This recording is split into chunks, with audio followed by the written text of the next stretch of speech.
Camarades combattants pour la liberté, l'indépendance réelle et la souveraineté, je vous salue. C'est avec immense plaisir et un sentiment de reconnaissance envers vous, mes compatriotes, que je prends la parole aujourd'hui, la veille de la fête nationale de notre chère patrie. Avant tout propos, j'aimerais donc remercier le bon Dieu qui a fait en sorte que ce jour soit et pour tous les bienfaits pour notre chère patrie durant toute cette année 2025. Et je continue de prier Dieu qu'il étende sa main sur notre patrie. Je rends un vibrant hommage à toutes nos forces combattantes qui aujourd'hui, depuis plus d'un an, sont lancées dans une offensive audacieuse dans des territoires qui étaient autrefois considérés comme des bastions de l'ennemi et qui sont en train d'effectuer avec brio la reconquête de notre territoire. Plusieurs zones ont été reconquises en un mois où nos forces combattantes ont mis pied et s'y sont installées. Toutes les résistances ennemies qui sont opposées à nos forces ont été écrasées. Et nous n'avons connu aucune perte en vie humaine au cours de ces offensives, rien que quelques blessés légers. D'ailleurs, ces blessés à qui je souhaite un prompt rétablissement et à tous les blessés de cette barbarie qui nous a été imposée. La souveraineté n'est pas qu'un mot, c'est un ensemble. Pour atteindre notre souveraineté pleine et entière, il a fallu passer par la révolution. Cette révolution progressiste populaire décrétée est en cours. Le Burkina Faso aujourd'hui est une vitrine, est un modèle. Nous sommes observés, les gens nous suivent et nous n'avons pas le choix que de réussir. Et j'ai ce plaisir de dire que nous sommes sur la bonne voie et que nous allons réussir. C'est pourquoi tous ceux qui se battent pour atteindre cette souveraineté, cette indépendance réelle, je les exhorte à continuer le combat. Et tous ceux qui étaient encore dans le doute doivent rejoindre le bateau et pouvoir conjuguer ensemble nos efforts. Tous ceux qui communiquent pour éveiller la conscience de nos populations doivent encore amplifier la communication, intensifier, redoubler d'efforts. Des exemples nous sont donnés à travers le monde, à travers l'Afrique.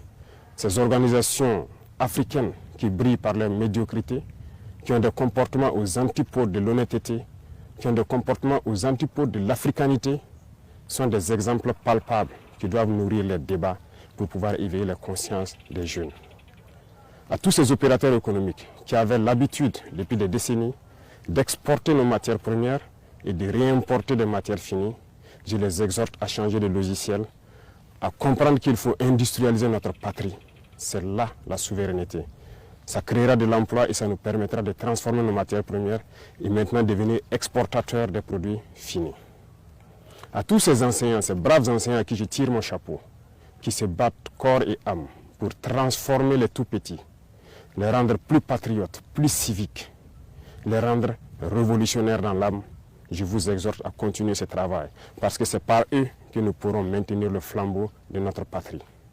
À tous ces acteurs du monde de la santé qui font des prouesses aujourd'hui, qui hier nous croyions impossibles au Burkina Faso, je vous exhorte à continuer de vous battre. Nous serons de votre côté, nous allons vous appuyer autant que possible en matériel, en logistique, pour que vous continuez à exprimer votre talent, à faire en sorte que ce qui se fait ailleurs puisse se faire ici.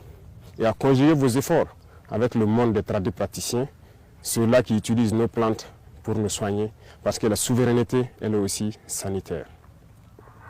À tous ces acteurs du monde agricole qui ont compris le sens de notre combat, qui accompagnent dans l'offensive agropastorale, nous vous rassurons que nous ne ménagerons aucun effort pour que vous puissiez continuer à donner le meilleur de vous-même, pour que cette souveraineté alimentaire que nous souhaitons tant puisse être une réalité et pour toujours.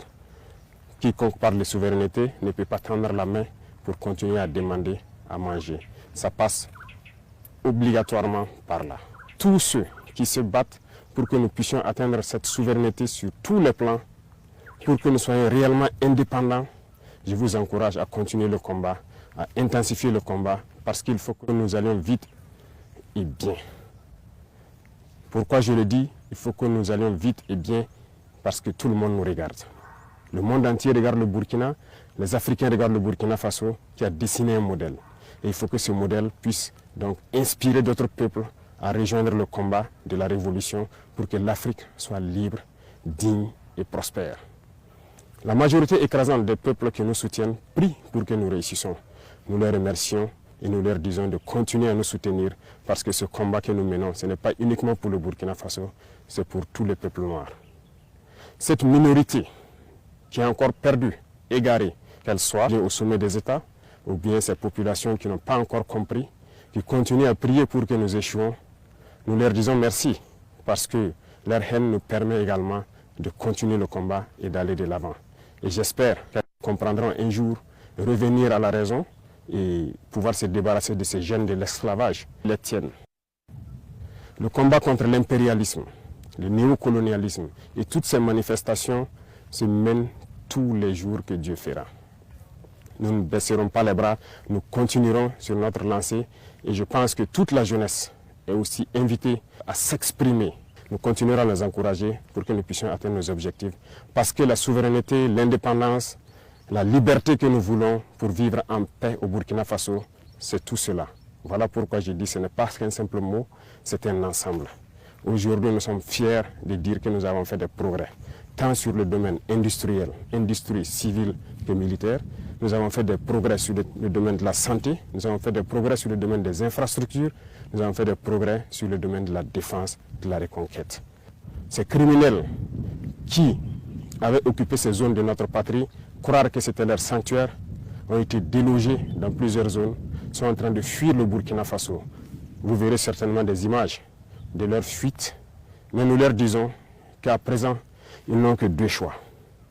Fuir le Burkina Faso ou mourir, parce que les forces combattantes sont engagées dans cette offensive et ça va continuer. Nous allons poursuivre jusqu'aux limites de nos frontières et sécuriser le Burkina Faso pour que le Burkina Faso vive en paix, se développe, soit prospère, soit un modèle qui inspire les autres nations. Je vous souhaite une très bonne fête d'indépendance dans la sobriété bien sûr, que ce soit une occasion de réflexion, de pouvoir discuter, d'échanger, de communier pour réfléchir à l'avenir de notre chère patrie et pour que le Burkina Faso soit un modèle. Je répète, le Burkina Faso doit être un modèle pour inspirer d'autres peuples. Vive le Burkina Faso, vive le pays des hommes intègres. Très bonne fête nationale à tout le monde. Je vous remercie. La patrie ou la mort, nous vaincrons.